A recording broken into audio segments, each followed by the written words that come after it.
ইমান এলেহুৱা কিয় হৈ গৈছে আপুনি? আপোনাৰ মনৰ উৎসাহ একেবাৰে নোহোৱা হৈ গৈছে কিয়?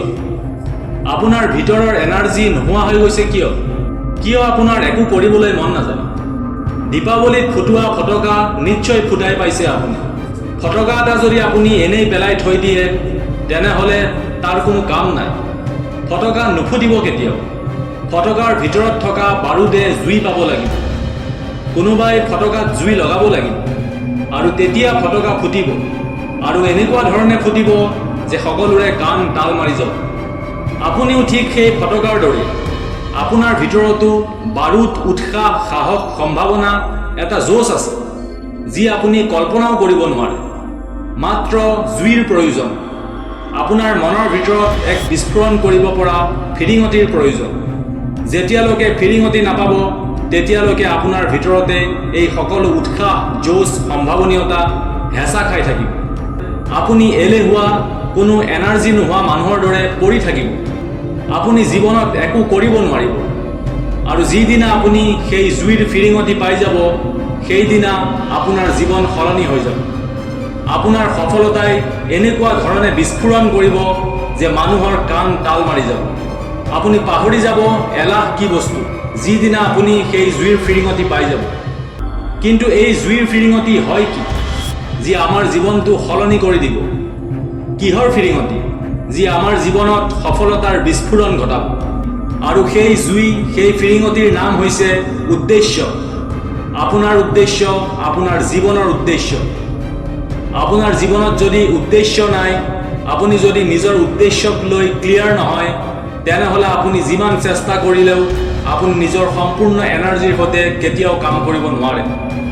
উদ্দেশ্যবিহীন জীৱন এখন লক্ষ্যবিহীন নাৱৰ দৰে, যাৰ আদি অন্ত কোনেও নাজানে। আপোনাৰ জীৱনত এটা উদ্দেশ্যৰ প্ৰয়োজন, নহ'লে আপুনি এইদৰেই শুই বহি দিন কটাব, কোনো উৎসাহ নথকা মানুহৰ দৰে পৰি থাকিব। আৰু আপোনাৰ উদ্দেশ্যই আপোনাক কেতিয়াও এনেদৰে থাকিবলৈ নিদিয়ে। আপোনাক একশ্যন ল'বলৈ বাধ্য কৰাই দিব। আপোনাৰ মনৰ ভিতৰত এনেদৰে জুই লগাব যে আপুনি এক ছেকেণ্ড শুই বহি সময় নষ্ট নকৰিব। আপোনাক সম্পূৰ্ণৰূপে এনাৰ্জেটিক কৰি তুলিব। আপোনাৰ জীৱনৰ উদ্দেশ্যক পাবৰ বাবে আপোনাক উৎসাহী কৰি তুলিব। গতিকে নিজৰ উদ্দেশ্যক চিনি পাওক, নিজৰ জীৱনৰ উদ্দেশ্যক বিচাৰি লওক।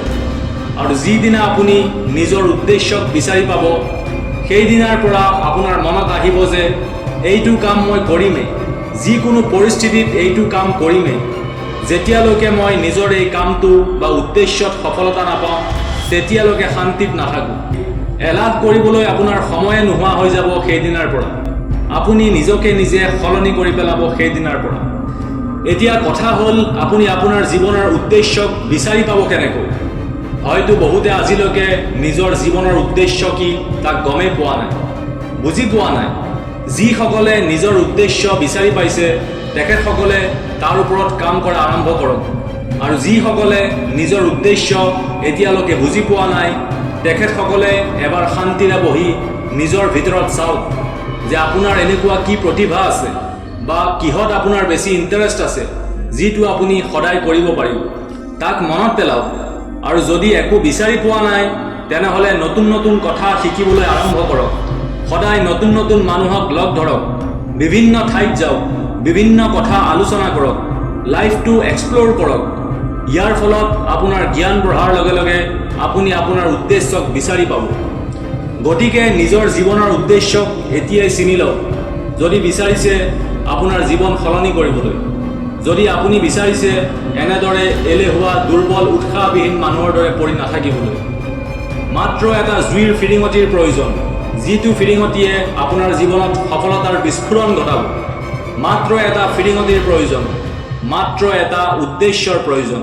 ধন্যবাদ।